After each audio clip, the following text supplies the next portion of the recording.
विजयपुर गांव था। गांव की सुंदरता देखते आंखें नहीं थकती थी। गांव में सभी लोग एक दूसरे से मिलजुल कर रहा करते थे। इस गांव में भोला अपनी पत्नी और एक 10 वर्ष के बेटे के साथ रहा करता था। भोला खेती करता, जिससे कि उनका गुजारा हो रहा था। अरे शांति, जल्दी से खाना बांध दो, मुझे खेत पर जाने के लिए ऐसे भी देर हो रही है। और राहुल अभी सोकर उठा है या नहीं? शांति एक पोटली में खाना लेकर जल्दी से भोला के पास आती है। ये लीजिए, आज मैंने आपकी मनपसंद गोभी की सब्जी रखी है। अब ना कहना कि तुम मेरे पसंद की चीज नहीं बनाती हो। वाह वाह, क्या बात है, गोभी की सब्जी की सुगंध तो बहुत ही अच्छी आ रही है। चलो ठीक है, अब मैं चलता हूँ, मुझे वैसे भी काफी देर हो चुकी है। इसके बाद भोला कुदाल लेकर अपने खेत की ओर निकल जाता है। रास्ते में भोला को उसके 2 दोस्त शंकर और संतोष मिल जाते हैं। अरे भोला भाई, आज खेत पर जाने के लिए काफी देर हो गई, क्या बात है? आज भाभी ने खाना देर से बनाया था क्या? हाँ भाई, तुम बिल्कुल सही समझे, लेकिन तुम दोनों यहाँ पर खड़े होकर क्या चर्चा कर रहे हो? तुम्हें आज काम पर नहीं जाना है क्या? नहीं नहीं, ऐसी कोई बात नहीं है, हमें काम पर जाना है, लेकिन इस बार गांव में जोड़ों की ठंड पड़ने वाली है, तो हम दोनों बस उसी पर चर्चा कर रहे थे। ठंड तो हर साल गिरती है, तो इस बार इतना चिंता करने वाली कौन सी बात है? कहीं तुम दोनों इस बात के लिए चिंता तो नहीं कर रहे हो कि तुम्हें ठंड में नहाना पड़ेगा? ये बोलकर भोला जोर जोर से हंसने लग जाता है। अरे नहीं भोला भाई, इस बार हमें ऐसा सुनने में आया है कि इस बार गांव में खून जमा देने वाली ठंड गिरेगी। तुम्हें तो पता ही होगा, पिछले वर्ष ठंड के कारण गांव से 6 लोगों की मृत्यु हो गई थी, और इस बार तो पिछली बार से भी ज्यादा ठंड गिरने वाली है, तो पता नहीं क्या होगा। हाँ, और हमारे पास इतने पैसे भी नहीं है कि हम मोटे मोटे कंबल और रजाई खरीद सकें। मुझे तो बस अपने परिवार की चिंता है। पिछली सर्दी हमने बहुत ही मुश्किल से बिताया था, पता नहीं इस बार क्या होगा। मुझे तो अभी से ही बहुत डर लग रहा है। अच्छा, तो ऐसी बात है। अभी तो इस समस्या का समाधान मुझे भी नहीं पता है, लेकिन हम इसके बारे में सोचेंगे। अभी मैं खेत पर चलता हूँ, मुझे बहुत ही काम है और मुझे पहले से ही काफ़ी देर हो चुकी है। इतना बोलकर भोला खेत की ओर निकल जाता है। भोला खेतों में काम कर रहा था, तभी उसे ठंड से बचने और बहुत सारा पैसा कमाने की एक तरकीब दिखाई देती है। इस बार बहुत ज़्यादा ठंड गिरने वाली है, सारे गांव का हाल बेहाल हो जाएगा। क्यों ना मैं जंगल से सूखी लकड़ियां काट कर जमा कर लूं, और जब कड़के की सर्दी गिरेगी तो मैं उन्हें अच्छी कीमतों पर बेचूंगा। और अगर मेरा ये उपाय सफल हुआ तो मेरे पास बहुत सारा धन इकट्ठा हो जाएगा, और फिर शायद मेरी गरीबी के दिन भी खत्म हो जाए। फिर भोला कुदाल लेकर घर की ओर निकल जाता है। कुछ देर बाद भोला घर पहुंच जाता है। अजी क्या बात है, आज आप खेत से बहुत जल्दी लौट आए, कोई समस्या है क्या, या फिर आपकी तबीयत ठीक नहीं है? अरे नहीं भाग्यवान, मैं जब खेत पर जा रहा था तब शंकर और संतोष से मेरी मुलाकात हुई। उन्होंने बताया कि इस बार गांव में कड़ाके की ठंड गिरेगी, इसीलिए मेरे मन में एक योजना आई है कि मैं जंगल से सूखी लकड़ियां काटकर इकट्ठा कर लूं, और जब खून जमा देने वाली ठंड गिरे तब मैं उन्हें बेचकर बहुत सारा पैसा कमाऊं। हाँ, आपकी बात तो बिल्कुल सही है, हम ये कर तो सकते हैं। मानना पड़ेगा भोला जी, आपका दिमाग तो मेरी जुबान से भी तेज चलता है। हाँ हाँ ठीक है, अब मैं जंगल से लकड़ियां काटने के लिए जा रहा हूँ, और तुम ये बात किसी को भी मत बताना, नहीं तो हमारे सारे किए कराए पर पानी फिर जाएगा। नहीं नहीं जी, मैं ये बात किसी को नहीं बताऊंगी, मैं इस बात को खाने की तरह ही पचा लूंगी। दोनों हंसने लग जाते हैं, और फिर भोला कुल्हाड़ी लेकर जंगल की ओर लकड़ियां काटने के लिए निकल जाता है। कुछ दूर चलने के बाद उसे कुछ सूखे पेड़ दिखाई देते हैं। वाह क्या बात है, यहाँ तो बहुत सारे सूखे पेड़ हैं, मैं अब लकड़ियां काटना शुरू करता हूँ। अनीता बहन, क्या तुम जानती हो, इस बार जंगल में कड़ाके की ठंड गिरने वाली है, मुझे तो बहुत ही चिंता हो रही है। मैं सब जानती हूँ, तुम्हें किस चीज़ की चिंता हो रही है। तुम ऐसे भी 2 से 3 दिन में एक बार नहाती हो, और जब ठंड आती है तो तुम 10 से 15 दिन में एक बार नहाती हो। हाँ हाँ, जैसे कि तुम हर दिन नहाती हो। बड़े बुजुर्ग कह गए हैं कि दूसरों को बुरा कहने से पहले खुद के गिरेबान में झांक लेना चाहिए। भले ही मैं 10 से 15 दिन में एक बार नहाती हूँ, लेकिन मैं तुमसे सुंदर ही दिखती हूँ, और अगर यकीन ना हो तो सारे गांव वाले से पूछ लेना, आई बड़ा मुझे ज्ञान देने वाली। हाँ, ये बात तो सही है, बस एक ही समस्या है कि तुम्हारे शरीर से बदबू बहुत आती है, इसलिए सुंदर दिखने के साथ साथ कभी कभी नहा भी लेना चाहिए। हाँ ठीक है, मैं जानती हूँ, और ये भी जानती हूँ कि लोगों की तरह तुम भी मेरी खूबसूरती से जलती हो।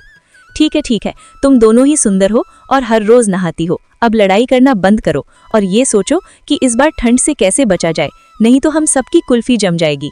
बचने का तो बस एक ही उपाय है, कंबल के अंदर रहो और पानी से दूर रहो। दूसरी ओर भोला हर रोज जंगल जाता और ढेर सारी सूखी लकड़ियां काट कर लाता। एक दिन सुबह जब कुल्हाड़ी लेकर भोला लकड़ी काटने के लिए जा रहा था, तभी उसे शंकर और संतोष रोक लेते हैं। अरे भोला भाई, तुम ढेर सारी सूखी लकड़ियां हर रोज काट कर क्यों ला रहे हो? अरे भाई, तुम तो जानते ही हो कि मेरी पत्नी को खाना बनाने का कितना शौक है। वो हर रोज तरह तरह के पकवान बनाती है, जिसके कारण काफी सारी लकड़ियां चूल्हा जलाने के लिए लग जाती हैं। इसीलिए मुझे हर रोज लकड़ियां काटने के लिए जंगल जाना पड़ता है। लेकिन भोला भाई, हमें तो ये पहली बार पता लगा कि तुम्हारी पत्नी खाना बनाने की शौकीन है। हमने पहले ऐसा कभी नहीं सुना है। फिलहाल छोड़ो, तुम कह रहे होगे तो सही ही होगा। शंकर और संतोष को भोला की बात सुनकर कुछ अजीब लग रहा था, लेकिन उन्होंने इन बातों पर ज्यादा ध्यान नहीं दिया। ठीक है भाई, अब मैं चलता हूँ। कुछ दिन इसी तरह बीत गए। भोला जंगल जाता और सूखी लकड़ियां काट कर लाता। अब उसके पास बहुत सारी लकड़ियों का भंडार हो गया था। कुछ ही दिन बाद गांव में ठंड गिरना भी शुरू हो गई थी।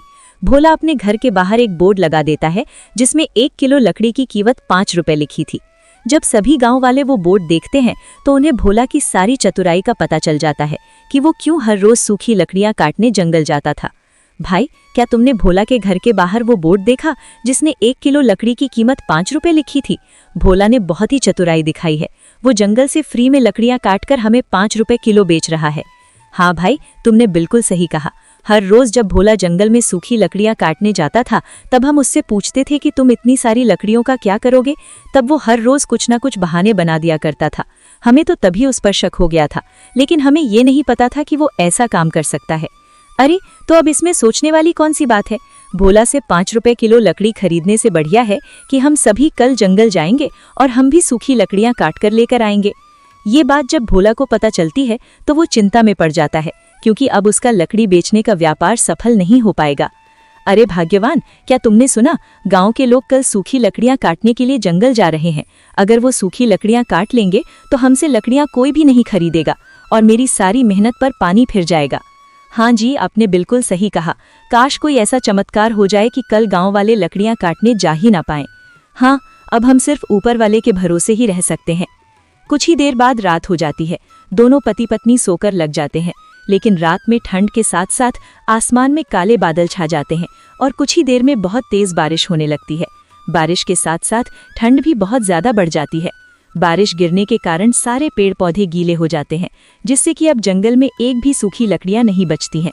सुबह होने तक बारिश रुक जाती है। जब भोला और शांति बारिश देखते हैं तो वो बहुत ही खुश हो जाते हैं। अजी देखिए, लगता है ऊपर वाले ने हमारी सुन ली और रात को बारिश करवा दी।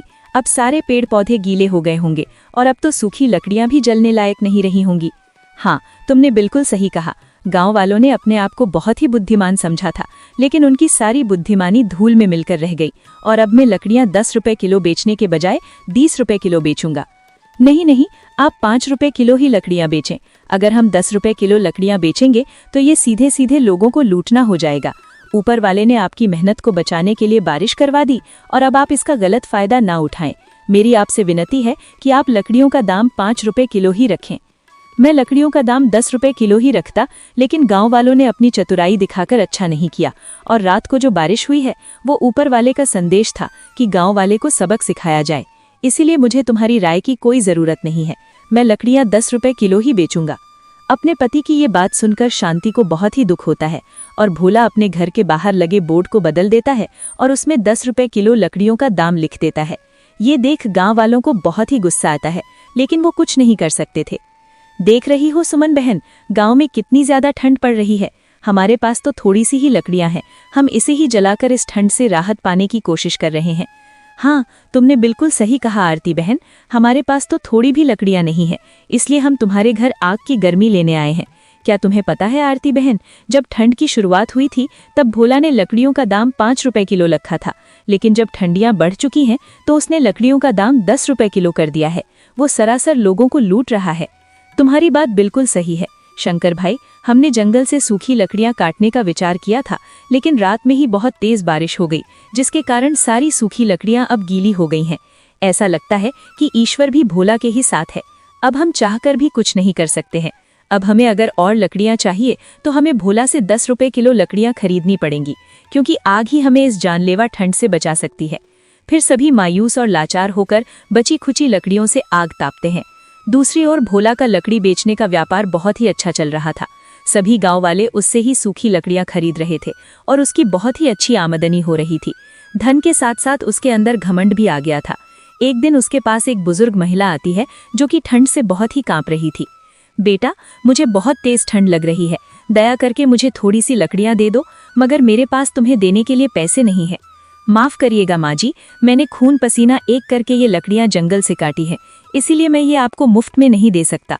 अगर आपके पास पैसा है तो लकड़ियां ले जाइए, वरना आप यहाँ से जा सकती हैं। नहीं नहीं बेटा, ऐसा मत कहो, मुझे बहुत तेज ठंड लगी है और मेरे पास गर्म कपड़े भी नहीं हैं।